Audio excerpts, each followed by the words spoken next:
Ooh, another white boy with a podcast. Pronouns, Jim Bro.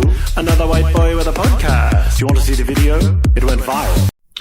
Hi Gains Gurus and welcome to TMGP, the Muscle Growth Podcast, episode 28. I'm your host, Russo, and today we're welcoming Ava Cowan and James Russo onto the show for part 2 of their 2-part series.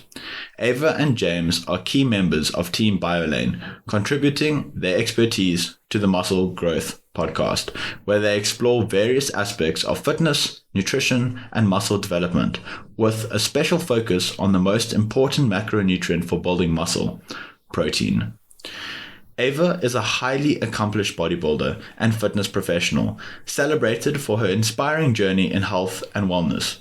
Known for emphasizing mental resilience alongside physical strength, Ava shares valuable experiences to motivate others on their fitness path. Her approach blends evidence-based strategies with relatable insights, earning her respect throughout the fitness community. With countless bodybuilding titles under her belt, Ava truly walks the walk, making her insights invaluable to anyone serious about fitness. James is a senior in the Applied Exercise Science program at Springfield College and has recently applied to UConn's PhD program in nutritional sciences. He is an ISSN sports nutritionist, a natural bodybuilder, and currently serves as a teaching assistant for the sports nutrition course at Springfield. James aspires to become a college professor, focusing on the science of metabolism, optimal protein intake, supplementation, and nutritional needs for bodybuilding. Since July, James has been working closely with Ava, from whom he has gained invaluable insights into the practical applications of nutritional concepts. He expresses deep gratitude for her mentorship, noting that it has significantly enhanced his understanding of the field. Together, Ava and James provide listeners with a blend of practical knowledge and scientific insight on muscle growth and nutrition, making this podcast episode an essential resource for anyone interested in optimizing their fitness journey. In today's episode, Ava and James dive into a wide range of insights. Some of the topics include the shortcomings of RDAs, the importance of replicating studies, Ava and James's protein intake and their recommendations, the culmination of art and science for bodybuilding, sustainability and taking a person-centric approach to coaching, protein needs increasing as we age, the 100-gram bolus intake protein study, absorption myths of food, such as you can't excrete full chickens, plant-based diet protein tips, protein timing, meal frequency, protein distribution, protein supplementation, the importance of third-party testing and quality, whey types such as concentrate, isolate, and hydrolyzed, casein, vegan, collagen, proteins, general muscle building recommendations, and so much more. Get ready for another truly informative episode. If you're injured or in recovery, visit theinjuryconsultant.com and schedule a free consultation to explore how I can support your healing, restoration, and journey to thriving health. The Injury Consultant now offers specialized packages for fat loss, muscle gain, and longevity. Interested? Book your free consult today. A little disclaimer. This show does not contain medical advice. The views and opinions expressed by guests on the Muscle Growth Podcast are their own and do not necessarily reflect my beliefs or the stance of the podcast. While we aim to provide valuable insights and information, it's important to approach all topics with critical thinking. I encourage you to do your own research, consider multiple perspectives, and form your own conclusions. Healthy discussion is always welcome, and I'm happy to engage with listeners in the comments to continue the conversation. Lastly, don't forget to follow us on all major social media platforms, including Instagram, YouTube, TikTok, and X. Find us at the Muscle Growth Podcast and myself at Reps with Roscoe. Yeah, so kind of similar actually, and I'm glad you mentioned that because it's similar to protein. Okay. When we're looking at like RDAs and things like that, those numbers are, and what a lot of people don't realize, because when we blast out a recommendation to the general public, it's based on enough research, of course, but it's not based on every individual of every demographic in every situation, at every single like number that they could give you. Like if we do, and this is why we need to replicate studies, because if we do, and I think there's something Lane said actually once, like if we do 2 studies, or if we do 1 study and we see like this value is better than this value, all that could mean, okay, this is optimal, or that could mean that's just the second worst that it could be, and the lower value is the worst. So we need to replicate these, and a lot of these recommendations are based off of very general numbers that are just to be enough to survive and to not get different diseases, with a lot of vitamins. So it's very individualized. So again, that's why like, getting blood work is really important, because you can see where you're at and what you need. And to circle back to protein, like the recommended daily allowance is like 0.8 grams per kilogram Shocking. of body weight, which is like extremely low. And, Way too low. it is. And like, yeah, maybe that's enough to survive, but Barely. I think we're all looking to do more than that. Yeah, you want to thrive, and you're not going to thrive on 0.8 grams. To thrive, I genuinely believe you need decent protein and to work out with resistance training or some form of stimulus for your muscles. Ava, on that note, what's the most protein you've ever consumed, like grammage wise, would you say? Grammage wise, probably back in the day, so maybe 175 grams of protein. That was probably on the higher end. I definitely would never do that now, but that's where I was. Yeah, that's a lot. That is a lot. It's a lot. And James, how about you? Well, so like kind of like what Ava was saying before, like when you're, going through in the beginning, the best thing to do is make your own mistakes. So I've seen a lot of different things before. I think there was a point when I'm right now I'm 165 pounds or 170 pounds, and that's like the heaviest I've ever been. And I think there was a point when I was having like well over 200 grams a day, which is not really necessary, but I just wasn't really sure. It's not that ridiculous, but yeah. So, but probably over 200. Now I'm closer to 180 grams a day. Okay. Yeah, that's like you said, you don't have to push the limits. And I think it's that diminishing returns you get at a certain, I think, what was it, 1.6 or so grams per kilogram of body weight, I think was a cutoff. Again, it's not necessarily true for everyone, and everyone's different, so you should experiment for what works for you. But the science, I think, was 1.6 grams per kilogram. Please correct me if I'm lying, because I don't want to lie to anyone. It's just that range from 1.6 to 2.2, yes, I like that range. Dependent on your goals. No. Yeah, that's the range. It was even up to 3.1 still being okay if you're in a very high fat loss phase. I believe that was still okay. One of the studies said, but I agree, 1.6 to 3.2, and they even did up to 4.4 grams, proving that it wasn't going to wreck your kidneys. Just as another one. So if you want and you've got a lot of money for protein and you love your protein, you can do it safely, I think is the main thing. So let's go over some total intake calculations.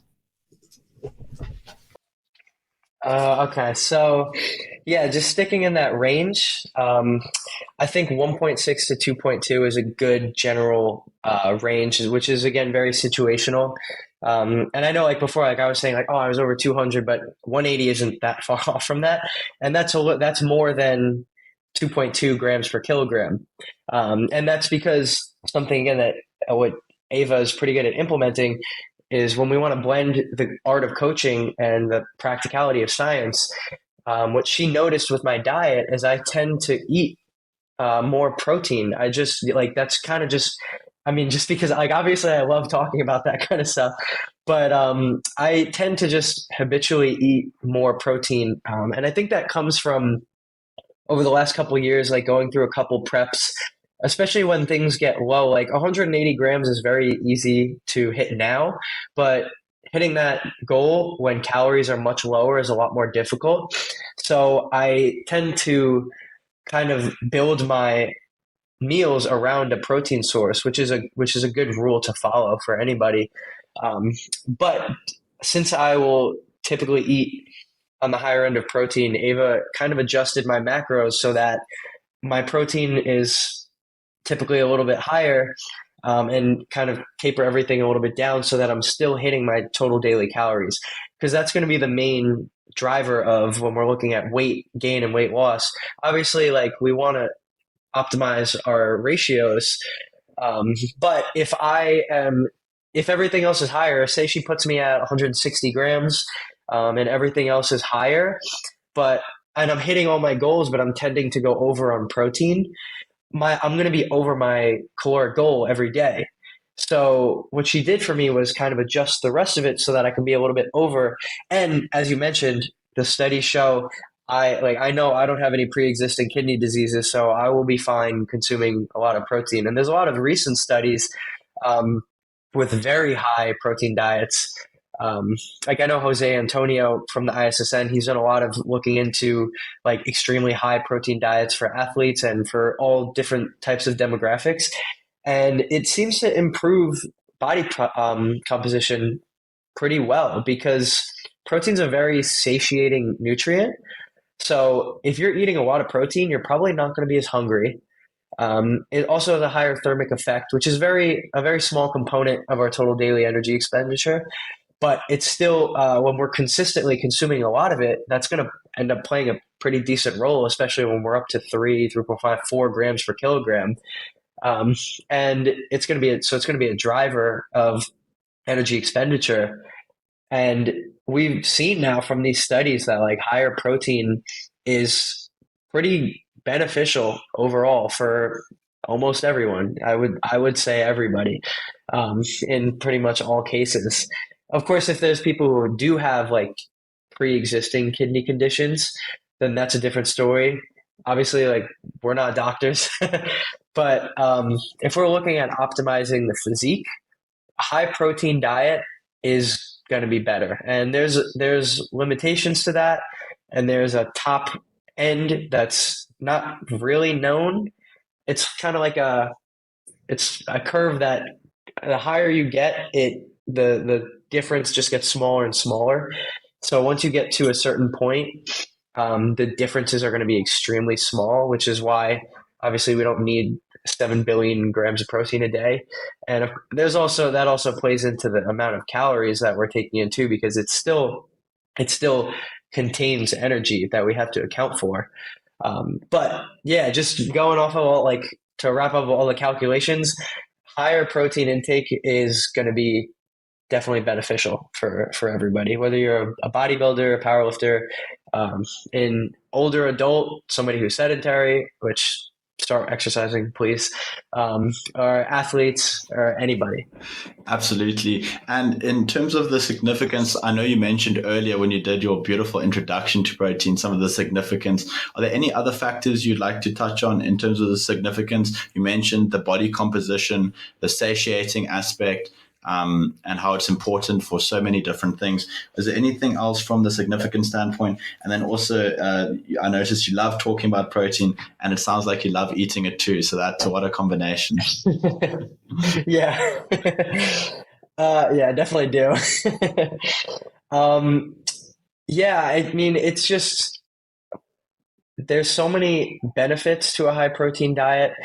Like I was saying before, it's very satiating. So if we have somebody who's two people are consuming the same amount of calories, and everything's exactly the same. They're identical twins, consuming the same amount of calories, doing the exact same thing every day. If one has a lot more protein and less of everything else, the other one doesn't have a lot of protein and a lot of everything else to balance out, the person who's consuming more protein probably going to have better body composition, because now we're driving muscle protein synthesis. We have all of the tools that we need for it. We're also burning a little bit more energy just by consuming it, because it takes, like I mentioned before, there's a nitrogen component. So we have to remove that in order to metabolize it and break it down. And it takes energy to do that. So the person who's going to be consuming a lot more protein is going to have better overall body composition. And I've seen with a couple of people who I've worked with already, just by having them, like actually somebody on my campus who I've been working with for a little while, all we did were we started working together a little while ago. This is a friend of mine. Let's prioritize protein a little bit more in your diet. Haven't had him start tracking his diet. Noticed he was getting 100, 110 grams, and he's about 225 pounds. So I was like, all right, we need to jack that up a little bit. Got it up to 200 grams weight, and he's also in a caloric deficit. His body composition is improving pretty quickly. His strength is still going up. He's still building muscle because he has a lot of extra energy. And just that small change alone has already been making a difference, which is pretty awesome to see. So for most people who are just trying to build muscle, just getting enough protein alone is a great place to start, and it's going to make tremendous differences. I totally agree, and I'm sure Ava does too, about the importance of protein. You can't have too much unless you're in your calories. Obviously, that's important, but to a large extent, you're not going to go wrong eating too much protein as long as you're still getting some fats and some carbs and a well-rounded, nutrient-dense diet, maybe with a multivitamin thrown in with a high percentage NRVs, RDAs, all that kind of stuff. Yeah, and also just by the way, just to talk about that multivitamin for a second, because that just reminded me. We obviously, like, the numbers are different for everybody. Like we need a certain amount, but if you see a multivitamin that has like 700% of every B vitamin, don't waste your money on something that's going to have a ton of what we call water soluble vitamins, which are going to be vitamin C and all of the B vitamins, because since they're water soluble, that means that they easily are absorbed and also easily excreted. So the body takes what it wants and excretes the rest. So if you take a B complex vitamin that has like 800% of all the B vitamins, you're going to take in what you need, and then you're just going to have really expensive urine after that, and the rest of it's going to be gone. So getting a multivitamin that has enough of all of them, and still that shouldn't replace your diet, making sure you're getting enough nutrients from your diet is going to be really important. It's kind of just a good way to cover everything. So I just wanted to throw that in there. Yeah, sure. No worries. And then just checking out, are you tracking his diet on the Carbon Diet app? Is that what you're using? No, we're using the Team Biolayne app. Oh, I thought Carbon. Okay, the new app. What's Carbon? Is that something different? Yeah, it's separate from the coaching component. Okay. Yeah, they're not yet merged. I wish they were, but they're in not the yet. pipeline. Something for the pipeline, maybe. I hope. You must tell them. And then lastly, for the protein intake, special considerations, vegan, aging, and let's just quickly try and wrap that one up because we've still got a few more things to get through as quickly as possible. Yeah, so like I mentioned before, vegans, it's important to make sure you're getting enough essential amino acids. So getting maybe a little bit of extra protein, maybe consuming an EAA supplement is going to be really helpful. Another consideration that I wanted to mention was aging, because as we age, from what we've seen from the research recently, protein needs seem to increase. So as we get older, and I don't remember the exact amount, I remember seeing like in a study, it was talking about like once you're past a certain age, like adding like 10% of what you're having, or it was something like that. Don't quote me on the number, but the point is, as we age, the need for protein seems to increase. And so especially once generally most people become less active as they're older, the risk for things like sarcopenia, which is just losing muscle mass, are really high. So as you age, it's pretty important to get plenty of protein, which I don't think is talked about enough. Absolutely not. And thank you for bringing it up. I think, as you mentioned, it's super important especially for people as they age, to not eat less protein, as I think is probably the trend worldwide. Again, it's an assumption. I might be wrong, but I think it's a fair assumption. I think it needs to be the opposite of that, and they need to actually eat more protein. And it's yummy if you like your steaks or your meat or whatever. It's not hard. It is expensive sometimes, and I understand that. And it's definitely very much against the standard American diet. But I do think that adding more protein, especially as you age, is a really good idea. And if you want, you can even get a nice chocolate whey protein shake. Who knows? It could be easy, but you don't have to make it too difficult. Anything from you, Ava, there? Oh, no, I was just thinking about how easy it is to get it in, because I have my, I use the vanilla Outwork Nutrition Build. I never used vanilla before, but if you find one thing that you like that tastes good, that you're not dreading, that you can kind of make some desserts with, that's like you put it in your arsenal and it's good and you hit your numbers. Absolutely. My girlfriend's just started doing protein pancakes, and it's like delicious. And then we got some blueberries and some other things, and it's like, wow, it doesn't have to be gross. That's oh man, that's my favorite combination. Those are my two favorite things in this world. And then on to the next topic, protein timing. So I think that this one recently has been blown right open because I know Dr. Brad Schoenfeld has done a few studies now on meal frequency, and there have been a few studies on protein distribution and things. And there's been a new landmark paper with the 100-gram bolus study where it was 100 grams of protein ingested, and we thought you have a cutoff, and now we're like not sure exactly, and we still think that MPS is increased. What are your thoughts on the meal frequency and protein timing? And I think this one might also lead us nicely to Ava, because I think this might be one of those less scientific and more art forms of, it might not be the same for everyone. It might be different depending if you're bodybuilding, just general health. I myself, I actually fast Monday to Friday. I do 16/8. I know Dr. Lane Norton doesn't like it, but that's what I do. It works for me, and I know it works for a lot of people. So I don't, but I do at the same time still get 4 or 5 meals in my 8-hour feeding window, for example. But what are your guys' takes on timing, frequency, all that jazz? So I could give a little bit of the background, and I think Ava could talk a lot about how she applies that. So that study was really interesting, and I'm not surprised. But what we've always been told is that like you need to have protein right after you work out. You need to spread it across. We see like people like Jay Cutler, which I'm not obviously saying anything against because clearly it worked pretty dang well for him. But people who are spreading out their meals like 10 meals a day, just to try and maximize that, which at a certain point, I think when you're eating as much as Jay Cutler was, like you kind of have to do that. Yeah. That's a lot of food.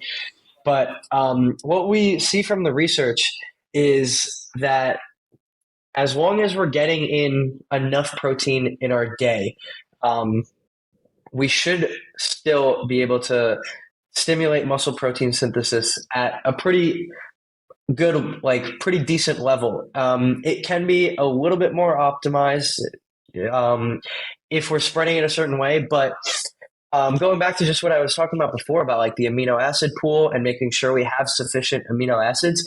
If we have one giant meal of protein, all of those amino acids are going to be absorbed. So that's a myth when people say you can't absorb all of it, because unless you're excreting full chickens, like you're absorbing it. You just might not be using it from you might not be using all of it for muscle protein synthesis, but we are getting. Sorry, that's very funny. Kind of funny, but it's true. We're now taking all of those amino acids and absorbing them into the bloodstream, and they're going to stimulate that response. If we have a ton, which I guess we really don't know what the maximum amount is, and I think it really comes down to, if we're looking at this from a practical standpoint, it comes down to the amount that your body can utilize, like your total daily protein. If we're taking all that in, the magnitude of the response that we get is going to be greater. We're going to have a longer response. And if we're looking at this in context, like people might take that one mechanism and say like, oh, so I should have like a meal with like 500 grams of protein.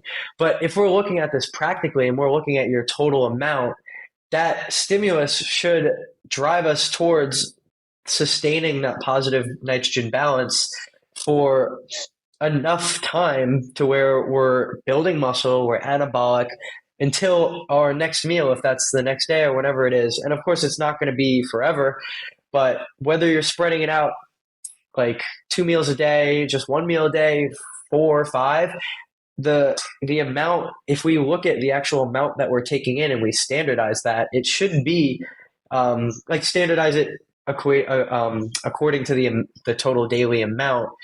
You should be seeing similar benefits regardless. And according to the research, when they make suggestions from the studies, according to science, it seems like 3 to 5 meals will probably optimize that, just because now we're in a steady state of positive nitrogen balance, and having meals with between 0.25 and 0.5 grams per kilogram of protein, which in absolute terms usually ends up being like 20 to 40 grams depending on your body weight.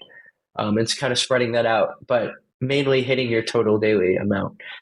And the way that Ava applies that, I'll let you kind of talk about that.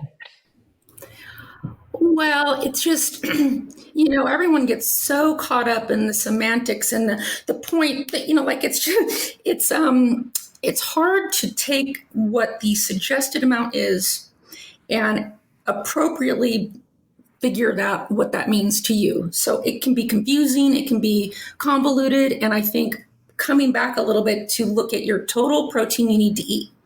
Then you look at your lifestyle and you're like, well, when am I going to train? Do I like to eat in the morning? And you figure all that out. And you just, if you like 3 meals, then you would put them at each meal so that you can hit your totals. And it's finding the way that is sustainable. Because if you're like eating protein at 6 hours, post training, people, I would never have done that back in the day. But according to the most recent research, you're not going to just lose all your muscle all of a sudden. So it's keeping in mind, I think what's important is keeping in mind, get up and have some protein, figure out, how much you had there and how much do you have to have after that. Then you set up your lunch and your dinner or however many meals. Keeping it as simple as possible, because if you make it too confusing and hard, it's just, that's why people don't want to do it. They're like, I can't, stay with this. It's too much, so it becomes challenging. Then add in a component like, let's say you are plant-based. So how do you determine, am I going to do, 1.6 or I'm going to do 2.2 grams per kilogram of body weight? Like how do you determine that? Well, you get in there and you start doing it. And let's see what you're hitting over time. That is, and look at that average. So that is going to be where you're more trending to go. Now, if you're super below, low, you might want to think about, increasing that number. But it's because for me, when I started working with Team Biolayne, I had a plant-based client. So I was going to Physique Coaching Academy. I had the opportunity to ask, hey, I have a plant-based client. What's the bare minimum to put on muscle, to reduce body fat, and for physique optimization? I want the bottom line, because putting someone in a situation to where they're choking down food, how much beans and rice and the whole thing, because it's like, it can be challenging. So that's why I set a target, but then I like to look at where people exist naturally and then make some adjustments based off of that, as long as they're getting enough protein. I don't want to say, hey, it's too low. Let's just forget this whole thing because it's, because it's never going to happen anyway, type of thing. People feel like, oh, if I'm not, they get jammed up. They get jammed up. And in order to unjam people, I'm like, let's go eat. This is how much protein. Let's spread it out across the day. That's good.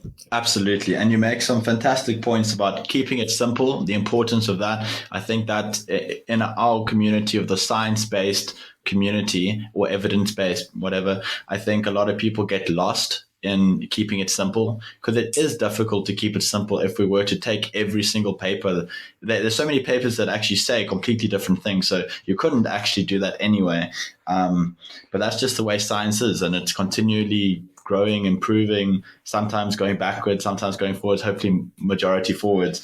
And then also needing to be practical. That's another great point you made. And then lastly, adjustments and being person specific. I think a lot of coaches, I'm not going to name them, but I know some, they just have a single cookie cutter program that they give to all their clients. And I'm like, what are you doing? Like, that's just disrespectful to your clients and, to yourself as well. Like, you need to be better than that. Like, everyone is different. And I think that maybe they have a male and female program, but like, it's worse. It's bare minimum. It's bare minimum. Wow. Yeah, I can't imagine that because each one of my clients, I mean, it's completely Specialized. Deeply. I hope because it has to work. It has to work for, it has to work for the person. Like, even in a contest prep scenario, that's why I like the if it fits your macros kind of thing, because then I can create something. And sometimes it's moving away from if it fits your macros. Some people are better suited for a meal plan. So you have to really take into consideration each person if you want it to be sustainable. Absolutely. And like you said, if you just give everyone the same one, some will follow it, some won't. So you really have to dig deep and find what works for each individual client. So lastly, for the protein supplementation, let's chat about third-party testing, quality, the whey types, concentrate, isolate, hydrolyzed, I think, sorry if I'm not saying that correctly, casein, vegan, and collagen. Yeah, so I can quickly touch upon that. Just overall, when it comes to safety and efficacy of protein, you always want to make sure that you're consuming a third-party tested brand.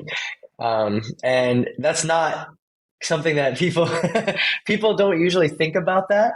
But if you're really trying to get the best results, double checking to see if it's third party tested or NSF certified, things like that, like, is going to be important, just so you know, like, you're getting what you're buying.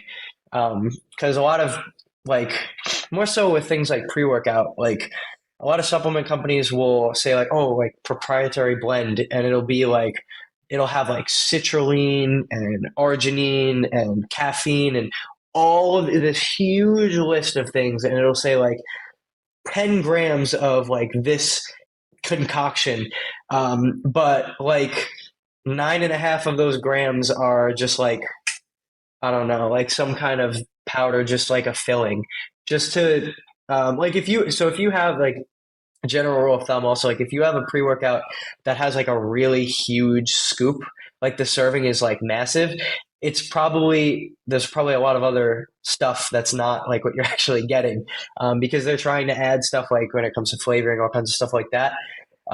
So there's probably a lot of other stuff and not the ingredients you're really looking for. But when it comes to protein, that's just a good supplement tip overall, making sure that it's tested, trusted, and of high quality. And when we look at different types of proteins, most people are interested in whey, which makes sense. Really, really good protein, super bioavailable, super high leucine content, and it can be sold as whey concentrate, isolate, and hydrolyzed. Concentrate's the most common. That's going to be just, I'm not really sure of the manufacturing process exactly, but that's like the most basic, like, just to kind of separate out the whey from the milk. So there's still going to be like some carbs and fats involved in that. So it's the cheapest. It still has whey protein. It's still very effective, and it's great. If you want to really isolate the benefits, no pun intended, whey isolate is probably going to be a little bit more effective, because now we're literally isolating the whey itself. There's no carbs or fats in it. You're getting just like typically, or whatever the serving is, like let's say 25 grams of pure like whey isolate. And then the third one is because there's a lot of people who are like lactose intolerant, things like that, but still want to consume whey, but it just bothers them. Getting a hydrolyzed powder is going to be really beneficial because that's basically pre-digested with lactase enzymes, pre-digested whey. So it's going to be absorbed way quicker, and it shouldn't really cause any GI disturbance or anything like that. Other popular supplements, like there are vegan protein powders, which for vegans really, really helpful because now that's a way to just get more protein. It's also, from what I've noticed, just from my own experience, getting vegan protein powders, they kind of like cook a little bit better. So if you're making pancakes, maybe the quality of the protein isn't as high in terms of like muscle building, but it bakes a little bit better just from what I've seen. Casein is another good supplement, another common one. Digests a little bit slower from whey.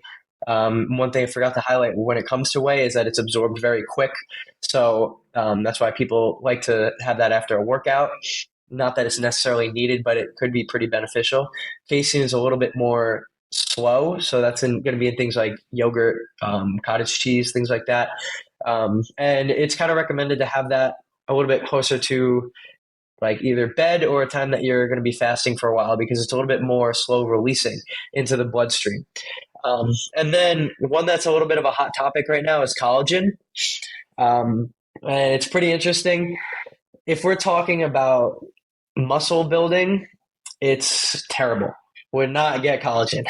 It's actually like, the leucine content in collagen is like way lower than like most plant-based proteins. Like it's really, there's not a lot of leucine.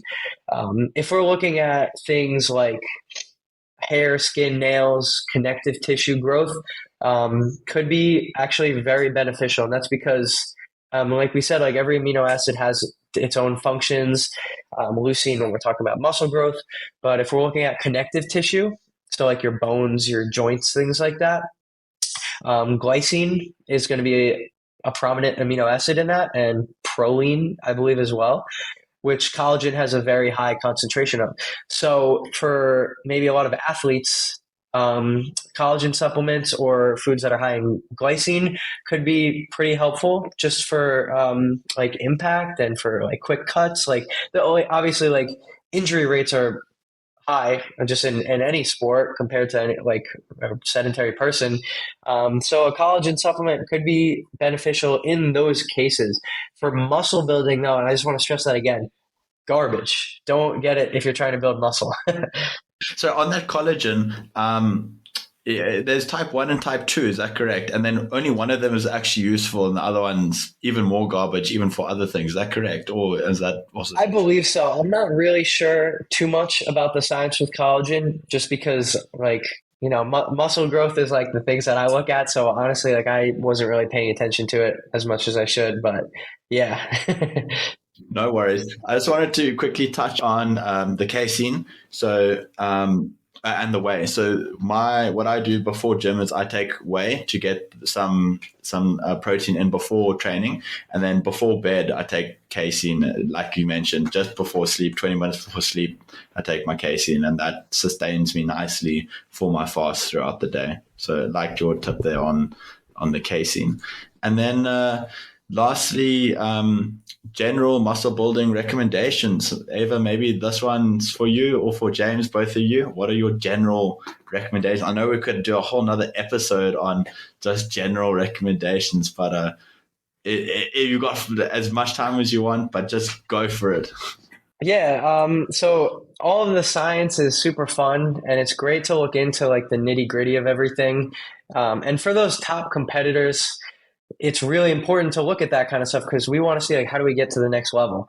And that just kind of reminds me just like another thing that's really important that we don't really look at. We tend to see a big gap between like the really highly elite athletes and the research and the science, because a lot of these subjects, like you'll see in every study, 18 college aged recreationally resistance trained males. Like that's like the most common subject. But when we're looking at like these elite athletes, it's a little bit different just because like there's so much genetic variation. That's a whole another area to unpack. But if we're looking at just how do we consolidate this into what we want to suggest to people? Of course, the most important thing, which we've said over and over again, is getting enough protein. So the number one rule that I would have is making sure you're hitting enough protein every day. I do think it would be a little bit more beneficial if that's spread out over around 3 to 5 meals with a sufficient amount of protein. That being said, like we saw that study, like, oh, this person had 100 grams, or these participants had 100 grams, and it was still, elevated. The way I interpret that is I personally prefer to spread it out. But if there's a day that I'm running around because I'm in class all day, and I don't have enough time to eat or grab something, if I get all of my protein from 1 or 2 meals, shouldn't make a big difference. But generally, getting between 1.6 and 2.2 grams of protein per kilogram of body weight minimum, and making sure those are high quality protein sources with all of the essential amino acids, ideally spread out between 3 and 5 meals of enough protein each, and following a good resistance training program. Those would be, when it comes to protein, probably my best advice to maximizing that.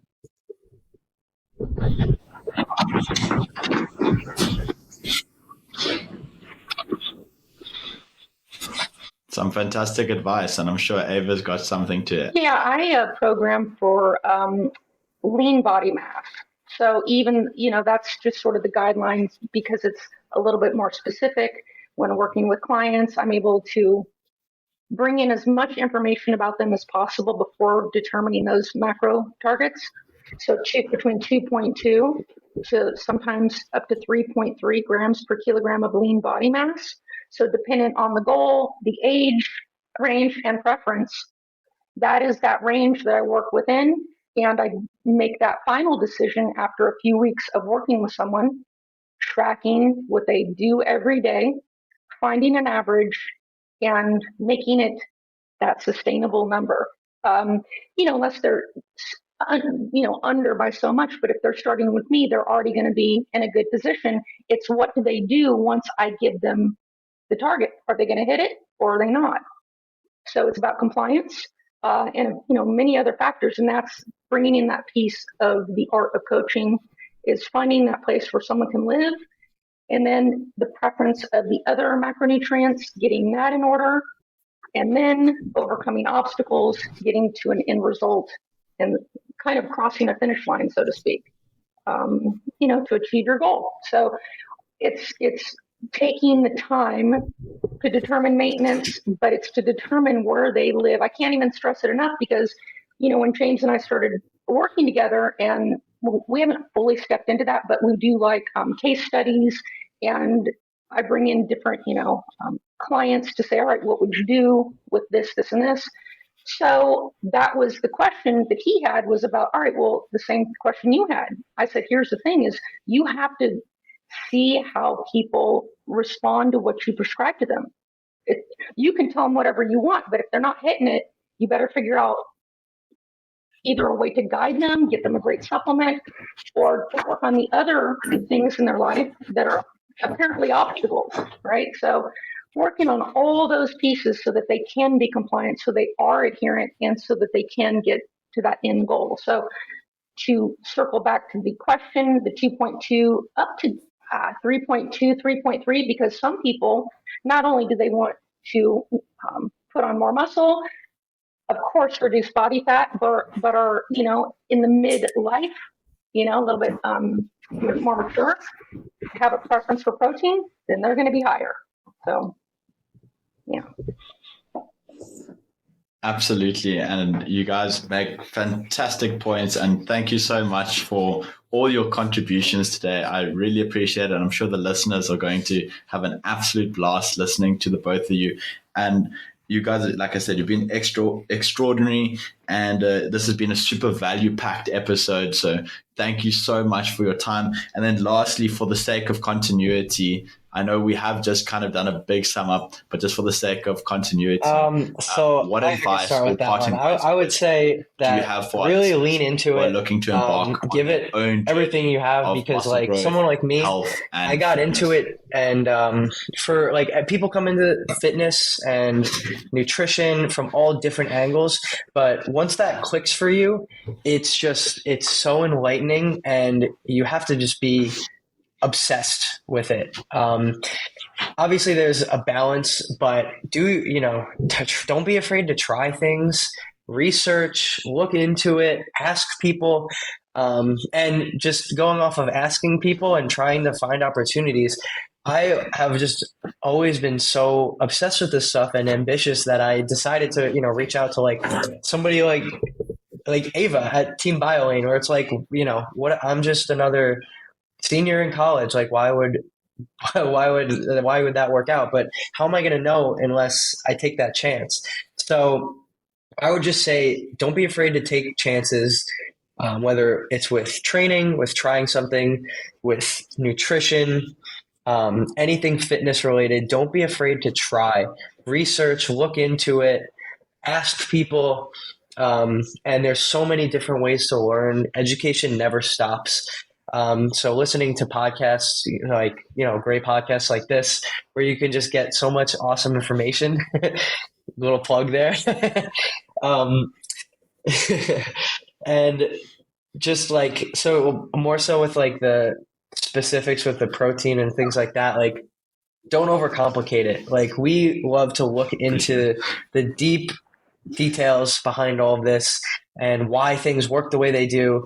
But we know that resistance training is going to be good. We know that getting a lot of protein, a lot of quality protein is going to be good. So if you know that, you already are 3 steps ahead, and just working really, really hard with combining with that knowledge and trying to learn is going to just send you so many places.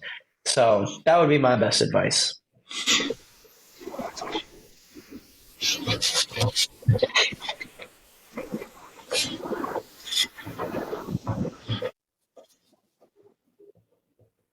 It's really good advice. Ava, I'm sure you've got some more really good I have read, the wisdom teachings over here. It's find what you love about it. Find what you love and lock into that, and find the way to make it a part of your life, just like brushing your teeth, like where you don't need to be motivated. You just do it, because to not do it, it's a high risk and there's a lot of consequences. So don't be the older person that is like frail. Get yourself set up into a regular resistance training program, bring in some protein. Don't overthink it. Like get some numbers and just start going. Just start doing it. Because in that process, even if it's not perfect, you will learn along the way. And be adaptable, being willing to keep learning. And I would even say get a coach so that you can learn the basics and then keep going thereafter. I mean, or go do your own research and go to school, but at least get a sustainable way to do this, meaning going to work out, hitting your protein, determining what your maintenance calories are, whatever it is, and go. Just go and understand that you don't need to be motivated to do that. On the other side of deciding to do it is really, really a cool experience of showing up for yourself. And there's so many other things that are included and a part of that. So from my angle and from my perspective, I'm a person that learned by going in and doing it in the trenches. Just go. And then you'll learn what you need to work on, or, the areas that you're strong in. And believe me, there's a journey within just going. Jump. I just said jump. Did you want to say something? Jump. There we go. No, completely. I totally agree. And I think that's a fantastic way to sum it up. James, you mentioned balance. I don't think that balance. I didn't think it was a word in your or Ava's dictionary there, but it's interesting that you mentioned it, because you guys are very goal orientated, healthy obsessed, I would say even, which is fantastic. And then, you both mentioned don't be afraid to try, and I can't stress that one enough for everyone listening. You really just got to try. Everyone starts from somewhere. Some people do have a little leg up here and there based on circumstance, genetics, all those kinds of things, but don't let that discourage you at all. And then you both mentioned education is for life. And if you're not, perfection being an illusion, Ava, you made a great point there. Just don't be afraid to fail, and you got to learn to adapt. And then the last point that I want to just reiterate was, Ava, you mentioned finding a way to make it a part of your life. I think that and making it simple, I think that's something that I know you guys have done, I've done, but a lot of people struggle to make it a part of their life. But you've got to get into the routine. It can't be down to do you feel like going to gym? Because sometimes you're not going to feel like it. Do you feel like eating this chicken broccoli rice? Probably not. But again, like we said, we can actually make it nice.